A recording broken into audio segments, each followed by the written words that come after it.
Huyu, Madriaga. Sinungaling ka, Madriaga. Naku, hindi ko mabuo yung pangalan nito. At ang lahat ng gustong marinig at pakinabangan ng mga kasinungalingan mo ay may naghihintay na kwarto sa impyerno. Ako, bilang senador at kapatid ni Bonget, 10 ng mga tunay na nakakaalam ng pangyayari ay may moral na pananagutan na pabulaan at itama ang nakakasukang kasinungalingan ni Madriaga. Inuulit ko, sinungaling ka, Madriaga, at hindi ako papayag na gamitin mo at ng mga kasamahan mo ang oras, ang espasyo, ang dignidad ng kahit na anong opisina o sangay ng gobyerno. Isasalaysay ko ang mga pangyayari noong 2021, ang tunay na pagbuo ng unit team. Maraming nagtatanong, maraming naghahaka-haka, higit sa lahat, may nagsisinungaling dyan sa Kongreso. So unang-una, no such thing as yung mga term, ano ba yan? Paghahati ng term, ano ba yun? Sinabi na meron daw alyansa and magte-term sharing. Nako, talaga naman kasinungalingan yan. Okay, na next slide na tayo. Ang unang pagtitipon at pag-uusap tungkol sa Vice Presidency noong May 29, 2 days before the birthday of our VP then. Nag-lunch date kami sa Primus Bistro sa Davao. Naalala ko pa kasi bago eh. Tapos, first time na nag-usap ng matagal-tagal si Bongbong at si Inday Sara. Tapos nag-greet kami at syempre nagpahaging kami na kung maari si Bongbong na ang maging VP ni Inday Sara. Kasi alam naman natin na mamayagpag sa lahat ng survey si VP noon, Mayor Inday siya bilang presidential bet. Ika nga, walkover sana. Kasi nakaupo pa yung tatay niya at napaka-popular niya mismo.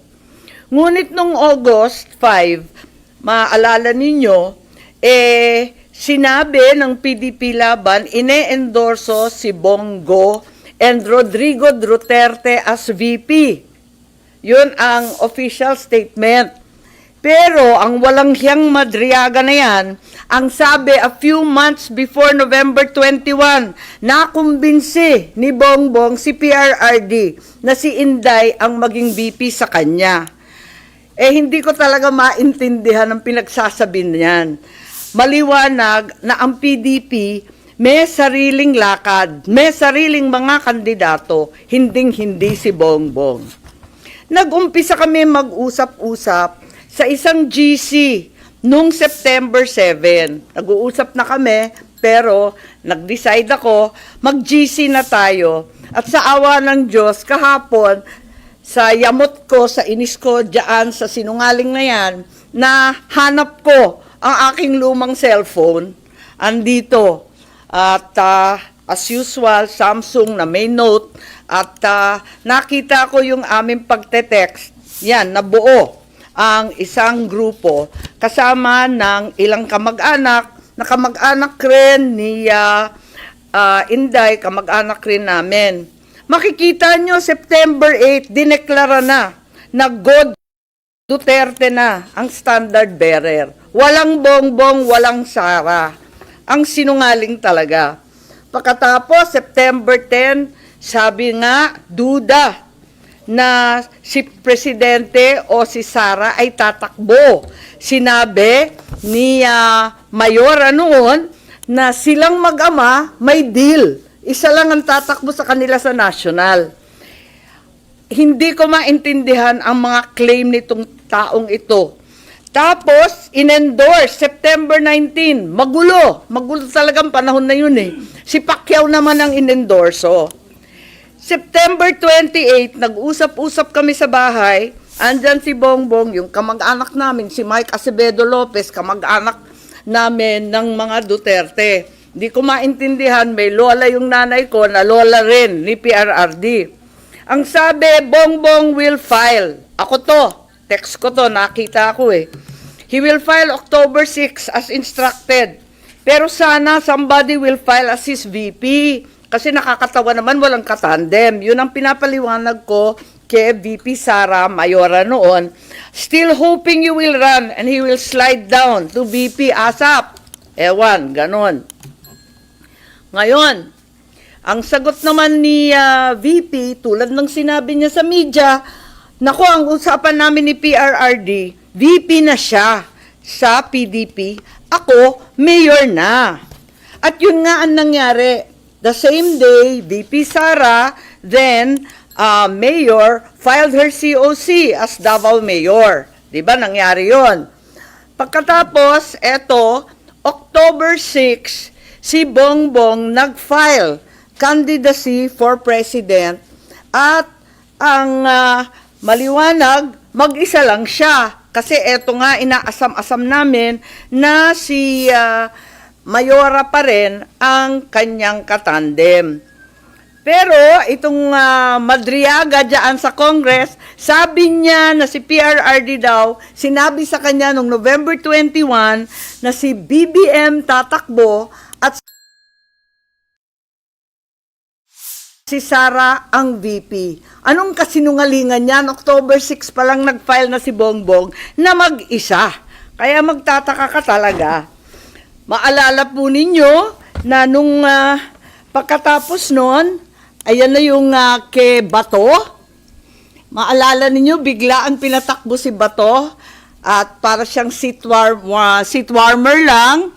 At ang inaakala ng tao si Bongo at saka si Presidente Duterte ang kanyang VP. Huwag nilang ginugulo ang kwento. Talaga naman, maliwanag to. Hindi ko maalala ito pagkat hindi ako sang-ayon. Ang nangyari sa October, pag-file ni Bongbong, pinatawag siya ng PDP sa palasyo. Yun ang totoo. Hindi yung sinasabi ni Madriaga na kaming magkapatid, pumunta kay PRRD para mag-term sharing deal. Walang ganon, walang alam si PRRD, kasinungalingan yun. Ang nangyari, nung nag-file si Bongbong, tinanong siya ni PRRD, tatakbo ka ba? Tapos sabi niya, oo, nag-file na po. Nandun yung PDP, si Alcusi, si Bongo, si Medialdea yata, wala ako Kasi ayokong pumunta si Bongbong, sabi ko sa kanya, hoy, wag kang pupunta dyan. Sabi niya, nakakahiya naman ang nagpapatawag sa Pangulo. Sabi ko, kukuyugin ka lang ng PDP, pipilitin kayo. Wag ka nang pumunta. Tapos, napakiusapan yata at pumunta siya nung una. Second time, pumunta rin siya. Pinatawag na naman siya kung talagang ayaw niya. Dalawa lang option.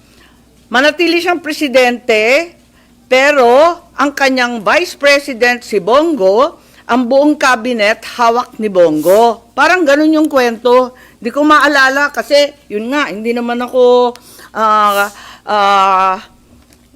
sang-ayon doon sa pagpunta niya.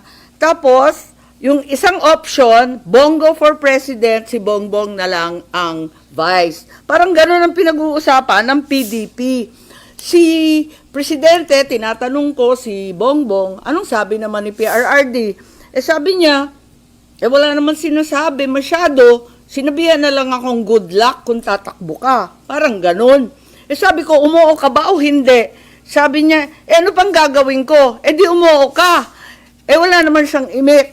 Later on, ang pagkasabi ng mga PDP, parang nagkasundo na daw sila ni Bongbong at naon raw sila. Pero wala ako doon. Kwinento lang ni Bongbong, pagkatapos ng meeting niya, pumunta sa bahay namin. Ngayon, tuloy-tuloy, porsigido pa rin ako na si VP Sara ang maging katandem ni Bongbong. Kinukulit ko siya. Tapos, nung bandang October 27, kasi nga nabalitaan na pinapatawag ng PDP si Bongbong, nagtatanong, sure ka ba na aatras si BBM sa PDP talks? Ayan, andito sa telepono ko. Andyan, nakikita ba? Ayan. Oo nga, grabe sa media. Hindi ko naman iniinsulto yung PDP, pero tapos na yung mga salita-salitang ganyan. Tapos, ang sabi ni Mayora noon, duda ko mahina akong vice president. Sabi ko, mahina kang vice president kasi gusto naming lahat president ka. Magpa-survey ka. Kaya nahanap ko nga, andito pa, pinaprint ko ulit yung mga survey. Nagpagawa pa siya ng survey. Hirap na hirap nga kami magpa-survey pagkat eto nga, talagang undas nun eh. All Saints Day noon, ang hirap maghagilap ng tao, pero kahit papano nakapag-produce kami ng survey at nag-presentation noong November 3 na tama nga ang kutob niya, mahina siya bilang vice-presidente kesa sa presidente. Kasi na-disappoint yung mga Sara All. Alam naman natin yon. Pero sabi ko, malakas ka pa rin, walang tatalo sa'yo. At yun, panay ang usap namin kung anong gagawin, kung anong dapat. At walang kinalaman to sa PDP at PRRD. May kanya-kanyang landas to eh. Talagang magulo nun eh. Makita ninyo, November 9, si Mayora nag-withdraw from the mayoralty race. Baste replaced her. So hindi ko alam yung mga November 21 ng Madriaga na yan. Pagkatapos noon, makita ninyo ang ating vice-presidente nag-resign sa Hugpong. Ayun, November 10 din yan. Tapos, noong November 11, sa isang kasal ng anak ni Senator Revilla, si Inday Sara sumali sa Lakas CMD para meron na siyang national party. Naghahanda na siya. Ayun. Pagkatapos niyan, nag-happy birthday na naman siya sa GC, ano? Happy birthday, Senator Amy. Many, many happy returns. Tapos, tinatanong ako sa telepono, ano naman ang birthday wish mo? Eh sabi ko, birthday wish ko, same as last year, Inday for President. So, hanggang sa dulo talaga, pinagpipilitan namin na siya talaga. Ayun. Tapos, November 12, ang liwanag naman ng statement ng aking kapatid, no to possible term sharing. Kaya tumigil ang mga nagchichismis ng kalokohan. Bakit magti-term sharing? Pinipilit nga namin na yung buong term, ang pagiging Pangulo, para kay Inday. Makikihati pa siya. Saan naman kalokohan ng galing yon? This is not a good formula for stability. Tama yon. And the reason why 6 years is there is for the policies of government to continue. Ayan continue. And if we change government, magkakagulo. Ayan. Yan ang statement ni Bongbong, November 12. So, hindi ko maintindihan saan nagmula yan term sharing na kabulastugan na yan. November 13 pa, Go takes over as PDP laban presidential candidate. Talagang walang kinalaman sa PDP, walang alam ang dating Pangulo. Ayan, November 14, very publicly, pikon na pikon si Presidente at hindi niya alam ang pangyayari. Kasalanan po namin yun. Sara did not consult him on her 2022 plans. Sasabihin ko ang rason, di ako makasuporta. Ayan, binabanatan na naman niya. Kita naman natin, November 14 na yan. Ewan ko kung saan yung kasunduan na pinagsasabi na kinumbinsi ni Bongbong o kinumbinsi si Bongbong, pati yung sinungaling, nagkabulbul na. I'm sure yung pagtakbo, desisyon ni na Bongbong, totoo naman, ang kulit-kulit kaya namin. Tapos, November 16, sabi ni Nograles, wala nang Duterte go. November 16 din, talagang nag-iisip na kami ng kampanya kasi pumila na eh. So doon sa group chat, makikita ninyo, I like unity, power tandem yan. Sabi ko, uniteam. Tapos sabi, only team. Okay, ilabas ko na to. Uniteam na tayo. At doon nagmula yung uniteam, November 16.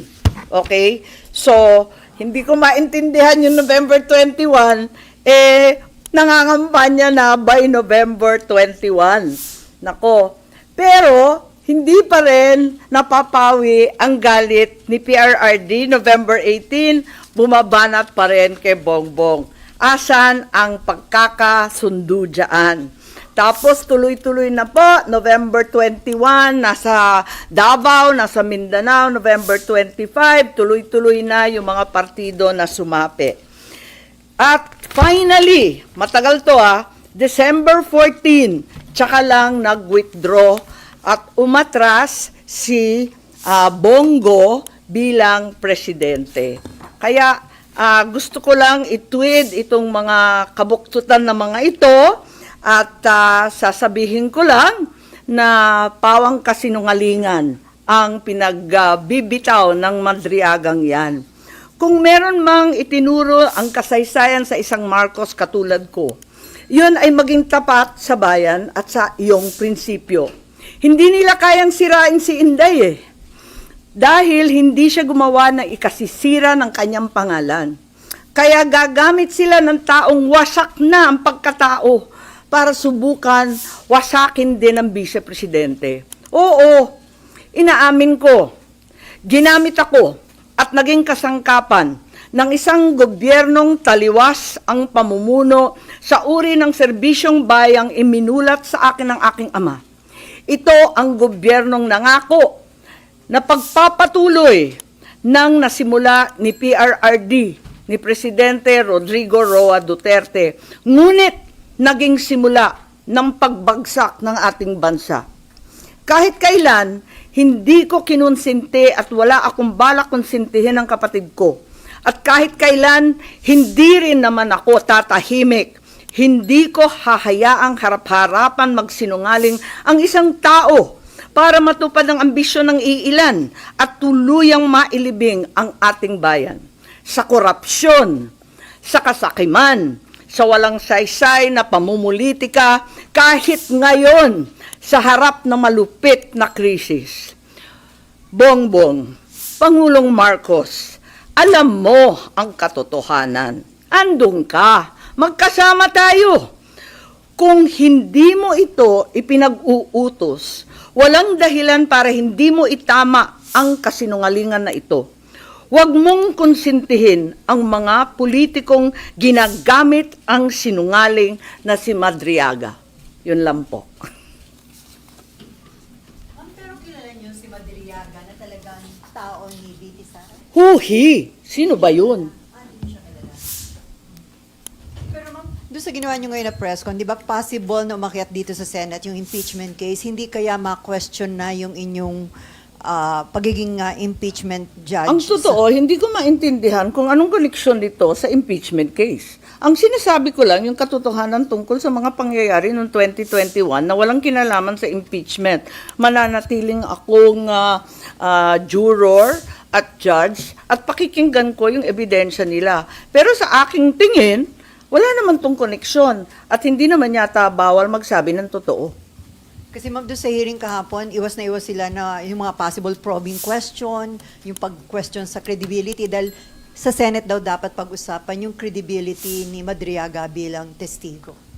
Ang sinasabi ko lang, yung mga claim niya, alam na alam ko na hindi totoo at palagay ko, walang koneksyon sa impeachment.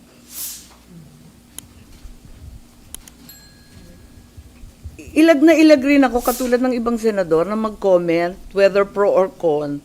Pero sa mga linathala, itong mga impormasyon niya tungkol sa term sharing, tungkol sa kasunduan, tungkol sa pag-uusap at meeting-meeting. Alam ko kasi yan hindi naman totoo.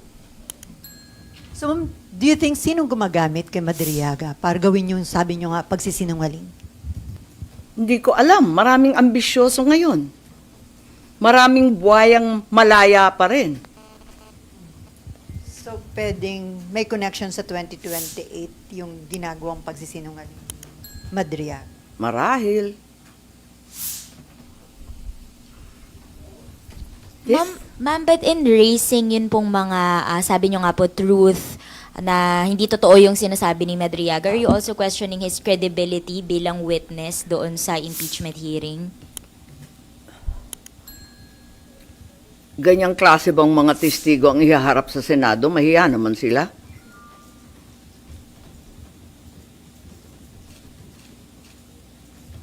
But yung kahapon po na hearing, yun nga po as mentioned earlier, iwas po yung mga congressman daw na pag-usapan yung credibility. Meron pa pong na-strike off the record ng mga comments about credibility of Madriaga. Do you agree with that, ma'am? Pasensya, hindi ko napakinggan yung hearing kahapon dahil may hearing rin tayo dito yung tungkol sa Roblox, di ba? At naghahanap nga ako ng IME solution na matapos na kasi mga kabataan na nakasalalay dun eh.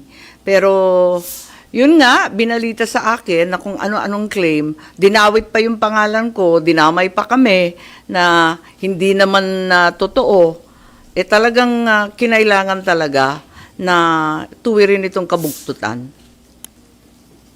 Yes.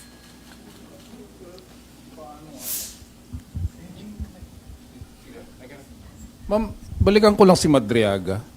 Kasi kahapon, nagpakita sila ng mga series of pictures and even videos na talagang, kung titignan mo, kasama siya sa inner circle ni Vice President before, during, and after. Pasensya, hindi ko na manalo. nakita. Tulad ng sinabi ko kanina, unang-una, may hearing ako, marami tayong trabaho dito sa Senado. Ikalawa, nayamot na ako nung kung ano-ano ang pinagsasabi tungkol sa akin Hindi ko nakita sa madaling sabi. Pero personally, ma'am, you never had any chance of... Sa dami ng tao sa isang kampanya, hindi ko na sure. Baka nandun, hindi ko alam. Pero hindi ko talaga siya nakilala. Ang nakita ko na lang, nagulat na lang ako, sino yung paiyak-iyak dyan? Ang drama yan? In terms of credibility, ang sinasabi niya, ma'am, hindi siya dapat pakinggan. Wala akong sinasabi sa credibility. Ang sinasabi ko, incredible yung sinasabi niya. Kasi nandun ako alam ko. Wala naman siya doon sa mga usapin namin. Hindi naman siya kasali sa GC. Ma'am, going back lang doon kay PRRD, paano nyo na pahupa yung, di ba nakita naman natin na may galit pa rin si Presidente even before, during that time. Paano napahupa yung galit ni dating Pangulong Duterte at pumayag din eventually doon sa unity? Nakisuyo kami sa mga kaibigan niya, pati kay Senator Bongo, pati kay sa kanyang ES. Nakisuyo rin kami kay Pastor Kibuloy na awatin na lamang kasi katandem na ng anak niya. Kawawa naman. Pumayag naman si Presidente Duterte. Pero wala na siyang magawa by then. Wala na mga kasunduan, term sharing na kalokohan. Tapos ni. Po. Isa rin sa na-mention ni Madriaga, yun daw confidential fund ni BP Sara, hindi in 11 days but in 24 hours na 18 hours, di ba? How do you find that statement? Di ko alam, tulad ng sinabi ko, talagang hindi ko naman pinakinggan ng buo, na balita lang sa akin na binanggit ako. Hindi ko pa nakikita yung iba niyang sinabi. So wala kayong prejudgment sa kanyang credibility, dun lang Doon lang talaga, doon sa term sharing. tungkol sa akin. Kasi klarong-klaro talaga sa akin. Ang liwa-liwanag, Nahanap ko pa yung telepono, andito pa yung mga survey na tira-tira. Naku talaga naman. Babalik ta rin niya lahat yan. So you're appealing to PBBM na sana kung hindi siyang nasa likod nito, itama niya yung kasinungalingan na yun ni Madriaga. Oo, kasi magkasama kami. Alam niya yung totoo. Are you expecting him to say something about that, ma'am? Sana. Ma'am, doon sa FB mo recently, parang sabi mo may mga nananawagan sa iyo na sana ilabas yung medical bulletin o tunay na kalagayan ng kalusugan ng Pangulo. Pero after that, parang the same day yata, nagpakita si Presidente, nag-jogging, nag-jumping jack, and then mga challenge pa niya yung mga tao na nagsasabing may sakit siya na sumama sa kanyang mag-gym at magbuhat. Hindi kami nagkikita. Tama yon. Kaya ang dami nang nangungulit sa akin. Oy, pagtapat na ninyo yung nangyayari kay Presidente, sabi ko, sa kasamaan palad, di naman kami nagkikita, mukhang 1 taon ni. Kaya hindi ko masasabi at wala naman doktor na humaharap at nagtatapat ng medical bulletin. Ang alam ko, yung alam din ninyo. Pero kung gumagaling na siya, magpapasalamat ako. So doon sa nakita mo, mukhang okay na siya, ma'am. Sa tingin niyo, Hindi kumbinsido? ko alam. Kasi puros video lang katulad ninyo ang napapanood ko. So wala talagang communication, ma'am, para kumustahin siya, si President? Nag-e-effort yung aking mga anak. Wala naman sinasabi. Okay daw. Yes po. Yun lang pong sinabi ni Madriaga na yung about term sharing. Ano po sa tingin niyo motive? Bakit niya i-float itong idea na Hindi ko alam. Wala ngang sense eh. Talagang kabulastugan eh. Bakit magte-term sharing samantalang nagmamakaawa na kami na si Sara magpresidente? Makikishare pa ba naman yun? Anong kalokohan yan? At tulad ng sinabi mo, anong pakay nun? Anong purpose? For what ang term sharing? Ang ini-imply ba niya na nanggugulo ang mga Duterte kasi hindi na isatupad yung term sharing agreement? Yung ba ang implication? Hindi ko alam. It's all speculation on my part. I have no clue. I don't know the guy. Huhi na huhi ako dyan.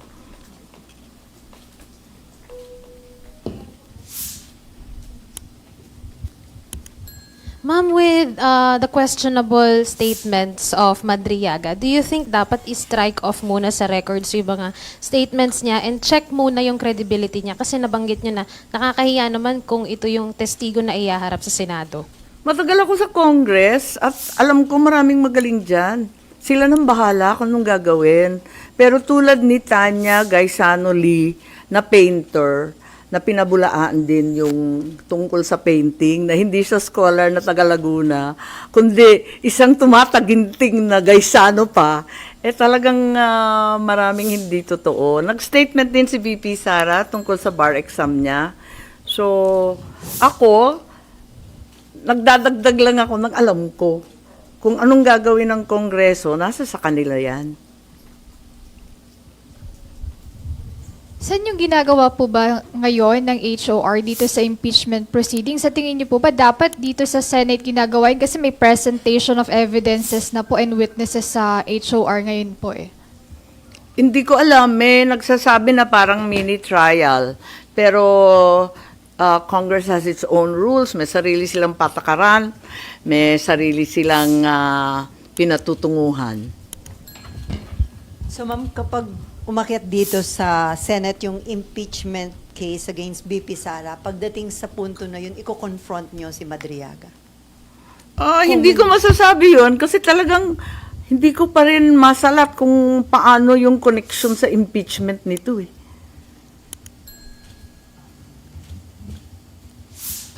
Ma'am, dun sa huling part nung ano nyo kanina, may challenge kayo or appeal kay BBM to speak up, to tell the truth po.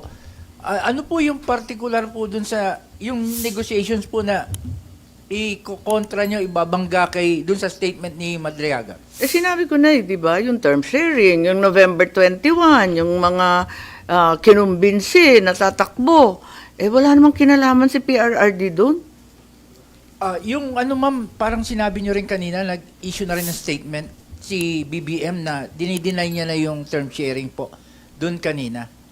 Yun ang statement ng 2021. 2021 po. Yan, nasa dyaryo. Oo. Yan po. Ang media rin naman ang naglabas. So sana ulitin nyo ni PBBM. Yun nga, yun lang naman. Ma'am, during the negotiation po, hindi parang si Pangulong Digong blindsided po ba siya? And si BBM all the way alam niya? Wala kaming negotiation kay PRRD. Nabulagta na lang yung matanda. Kasalanan namin yun, totoo. Wala siyang kaalam-alam. May info ko ba kung sinong handler niya? Ni Madriaga? Handler nino? Ni Madriaga. Malay ko. Maen pa. At pakialam ko.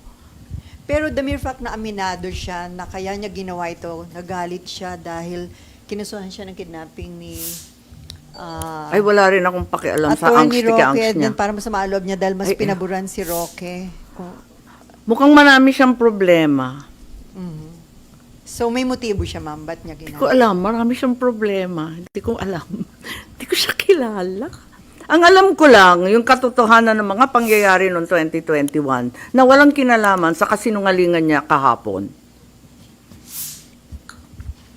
Okay. Ma'am, other matters po sana. Yep.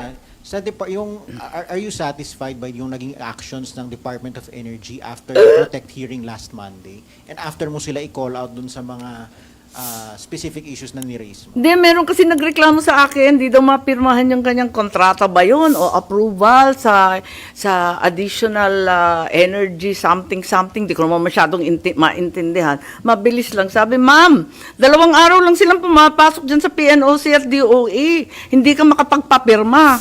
Sabi ko, ganun ba? Sure ka? Sila pa yung lead agency, sila pa yung 2 araw. Nagulat ako. Nung chinek ko, talagang may department order.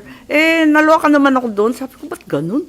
Sabi nila, work from home. Pero yung buong gobyerno, 4 days lang. Kasi yun ang utos ng OP Di syempre susunod sa Pangulo.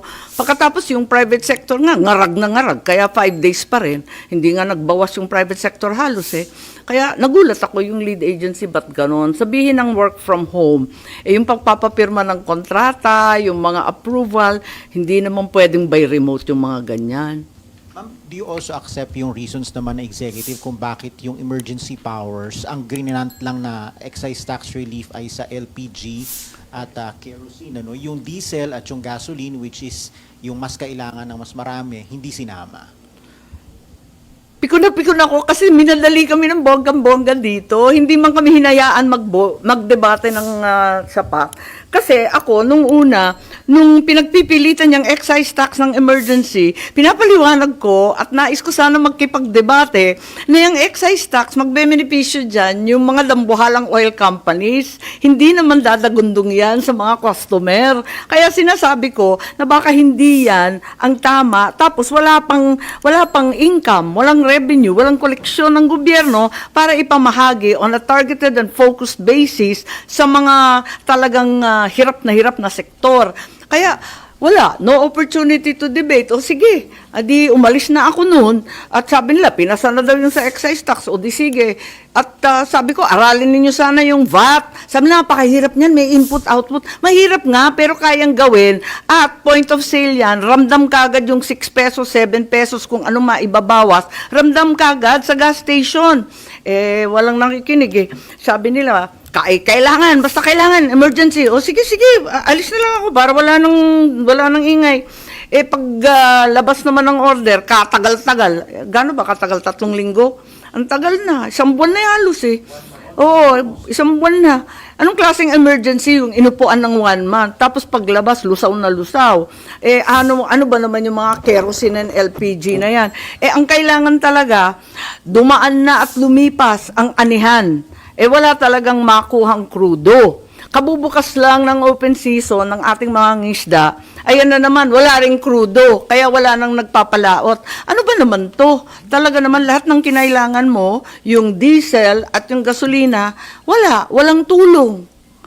Parang napabulaanan rin tayo dyan sa excise tax and VAT Hindi totoong tax exemption to Parang dating yung concern nila, yung magiging foregone revenue, para nag-iingat. Yun nga, naintindihan ko, ingat na ingat sa foregone revenue kasi nga wala ngang koleksyon.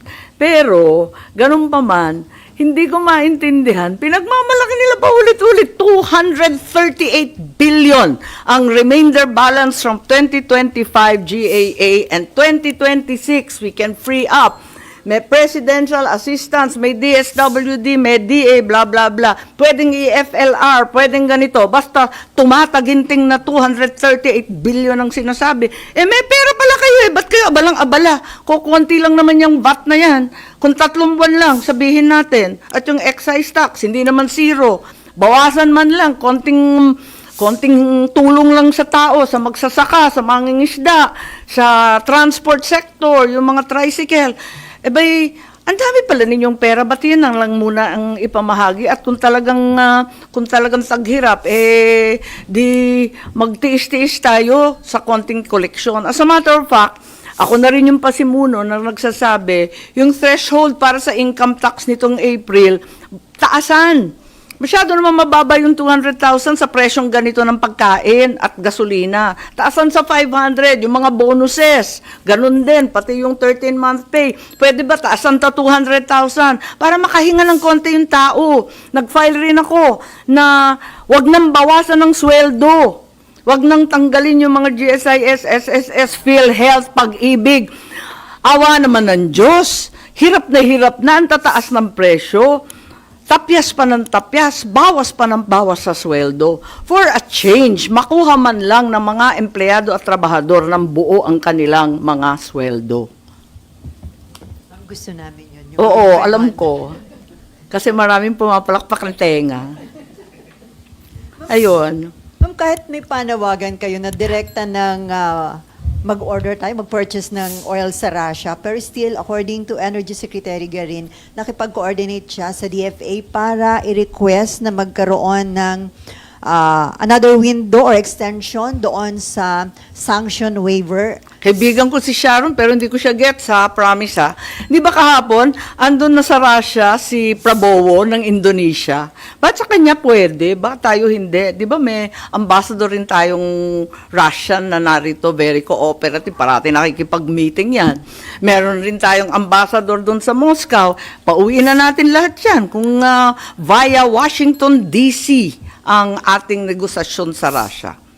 Hindi ko talaga maintindihan. So, hiningi ko kay Secretary Lazaro, kasi sabi ng DOE, they're only deferring to the opinion of DFA. Pues, DFA, pwede ba? Ipaliwanag nyo sa amin yan at hindi ko talaga maintindihan.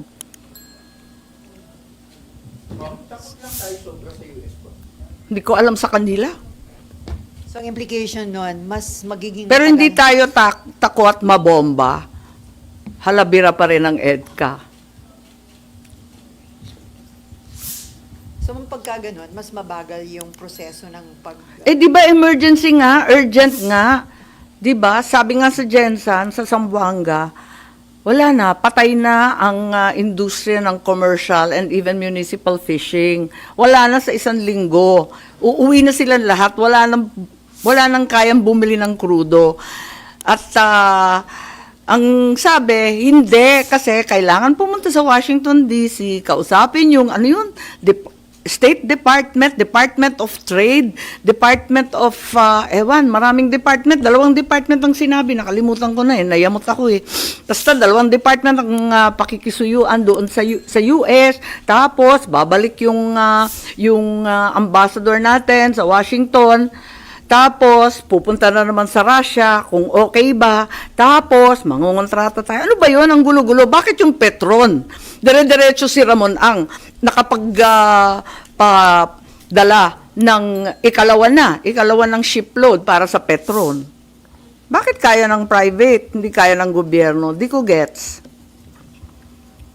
Ma'am, ipagdagting po kaya sa mga paayuda, kahapon po kasi sabi ni Senator Tulfo, concern niya yung pag-sustain ng ayuda. Pag na-trigger din daw po sakaling bayanihan, saan daw po kukunin yung pera para sa mga sektor. Do you have the same sentiment po? Oo, totoo naman, may hangganan talaga ang pagbibigay ng ayuda, unfortunately.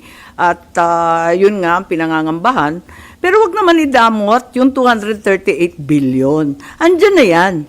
Ikalawa, sino bang binibigyan? Kasi nalilito ako kasi 'di ba transport, agri, fisheries, mga commuter, yan ang dapat talaga bigyan kaagad.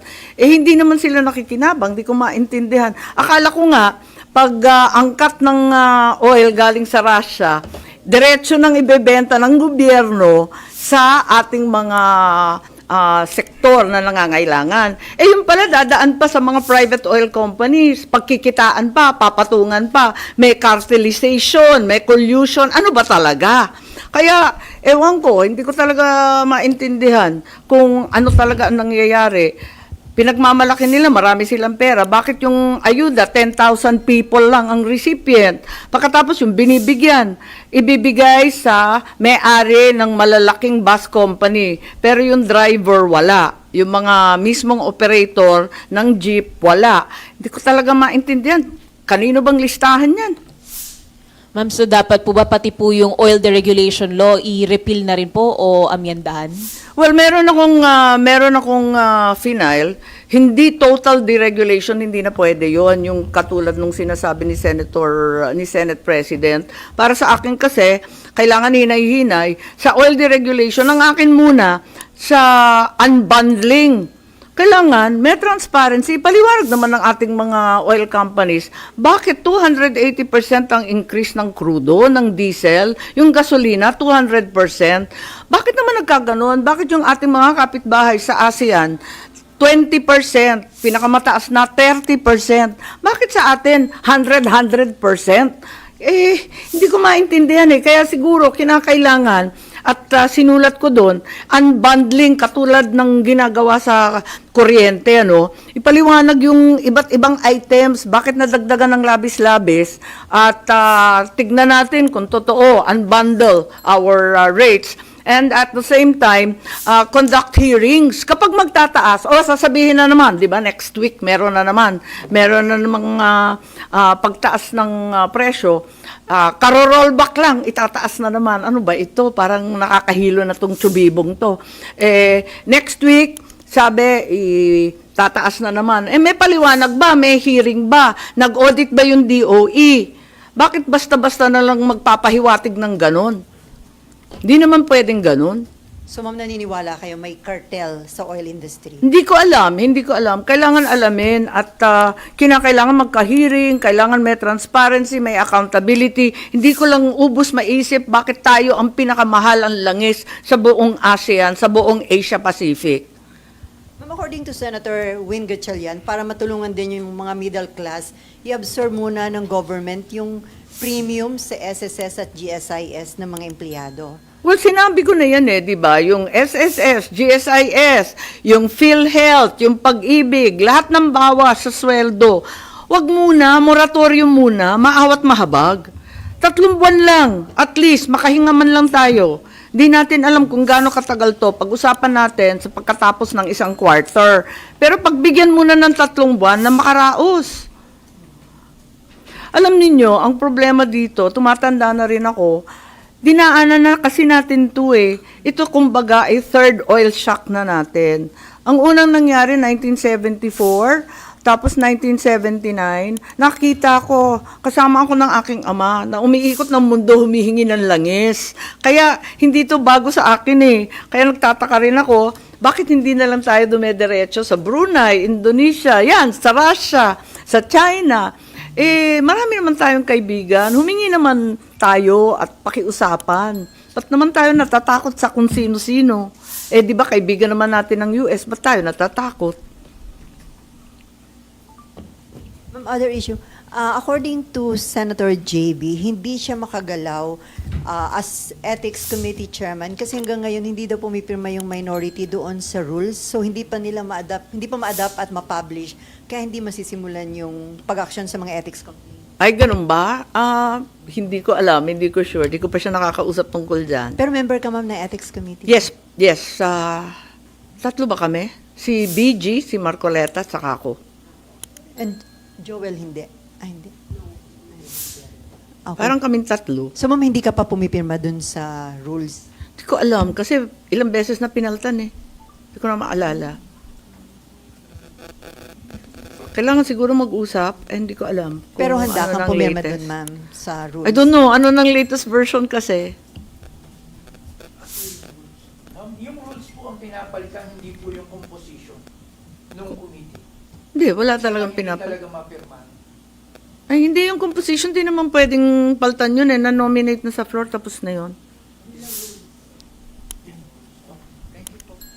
So, yung Roblox. Wala talaga.